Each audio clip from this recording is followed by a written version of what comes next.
Charlie Kirk was assassinated on September 10th, 2025, and everything that happened afterward has people feeling like something is seriously off. Only days after Charlie lost his life, his wife Erika Kirk was seen smiling, laughing, and even showing off his Medal of Freedom to Turning Point USA staff like it was some kind of prize. Part of our Turning Point USA family, but I want you guys all to see the Medal of Freedom and be able to look at it in the back of it. This is all, you guys are all part of the legacy. Meanwhile, Charlie's parents, Robert and Catherine Kirk, have stayed completely silent.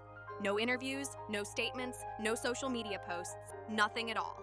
And that silence has made this entire situation feel stranger by the day. Charlie wasn't just a random public figure. His death made national news instantly. His body was flown on Air Force Two. The vice president showed up. 8 million followers online were watching everything unfold. This was one of the biggest political tragedies of the year. Yet the two people who raised him, supported him, and helped shape him into the man he became have vanished from public view completely. That silence doesn't feel natural. It feels like a message. Charlie grew up in suburban Chicago. His dad, Robert Kirk, is a respected architect who worked on Trump Tower back in the late 1970s. That's not a small job. That's one of the most famous buildings in Manhattan, and Robert had a role in making it happen. His mom, Catherine, built her first career in the fast-paced Chicago financial markets before later becoming a counselor. These are experienced, educated, confident people. They know how to speak publicly, they know how to handle pressure, they know how to move when the world is watching. So their complete silence has left people wondering what they know that the rest of us don't.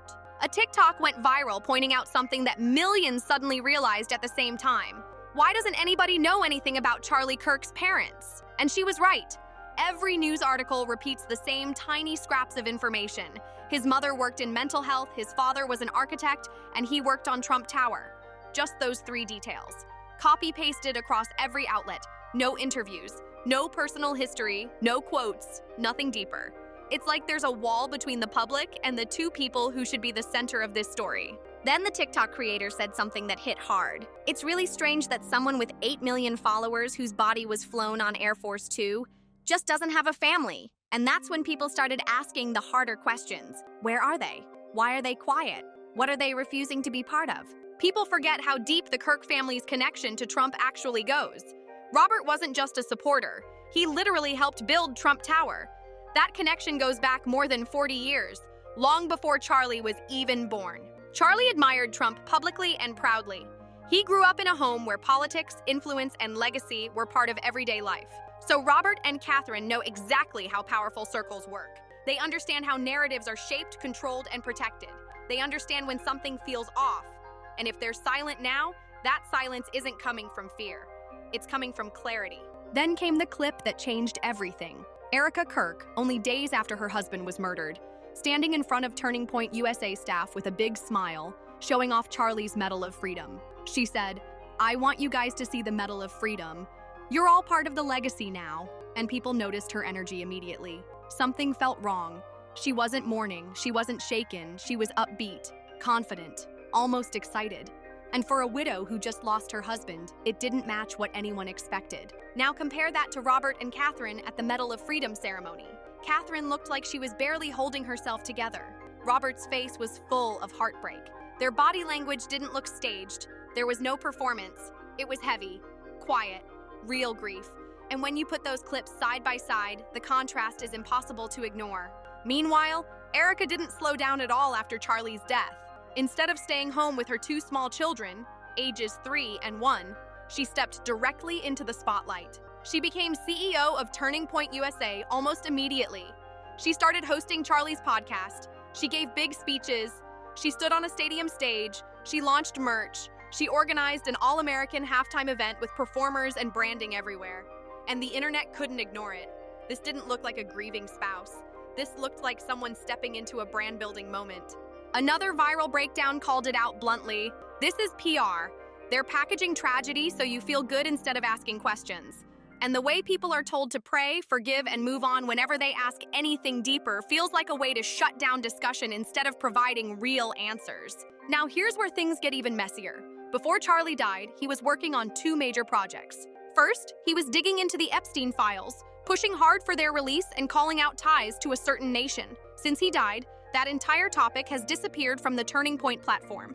Erika hasn't brought it up. None of Charlie's former co-hosts have continued it. The investigation just stopped. Second, Charlie was running a Doge audit, tracking financial flows connected to Turning Point USA. He was checking donations, budgets, and how money moved through the organization. And now that Erika is CEO, the audit is completely gone. No update, no mention, no follow-up. It's like it never existed. Then people started digging into Erika's background, especially her childhood in Romania and her family's connections to government work. A lot of information that used to be online suddenly became harder to find. Again, nothing about that is verified, and I'm not repeating unconfirmed details. But the fact that so much information disappeared is what fed the suspicion. Now the real question becomes the one nobody in the mainstream is asking. Why have Charlie's parents gone silent? Some say they're private, but that doesn't add up. This isn't a small private loss. Their son was murdered. Most parents in this situation speak out whether they want to or not. The grief alone pushes them to demand justice. Others say they're grieving. Of course they are, but weeks have gone by and they haven't released even a written message. Not a sentence. That's not just mourning. That's complete withdrawal. The explanation that fits the facts is simple. They don't trust Erika, and they don't believe the official story. And when you look at their actions, it becomes clear. They haven't shown up for any of Erika's events. They haven't stood beside her at speeches. They haven't appeared at any of her public moments. Their absence is intentional. They have zero involvement in Turning Point USA, even though Charlie started that organization from their own home when he was 18. His dad helped name it. This was a family-built project. Now Erika is running everything, and the parents are completely disconnected. That's not an accident. That's a choice. That's a silent message. At the Medal of Freedom ceremony, their body language said everything. Erika was confident and smiling. Robert and Catherine could barely look up. They looked like they were forced to be there, not like they were standing beside someone they trusted. And maybe the most telling sign of all, they haven't defended Erika once. They could shut down rumors instantly by saying one sentence, "We support Erika," but they haven't. Not publicly, not quietly, not at all. Meanwhile, Erika is performing, doing shows, leading events, selling merchandise, and taking over Charlie's platform. Robert and Catherine are silent, private, and nowhere near the spotlight. That kind of difference doesn't happen by accident. Robert and Catherine raised Charlie with values like truth, discipline, and integrity. They taught him how to be solid, how to stand up, and how to stay honest. Now, their son is gone, and instead of joining the show that's being built around his name, they've stepped back entirely.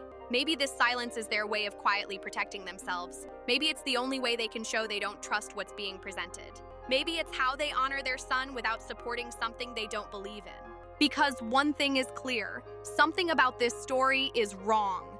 When the widow takes over a $100 million organization and steps into the spotlight smiling for cameras, while the parents of the murdered activist disappear from public life completely, that's not normal. That's a statement. And the more you look at it, the clearer that statement becomes. So, let me ask you, do you think Charlie Kirk's parents trust Erika?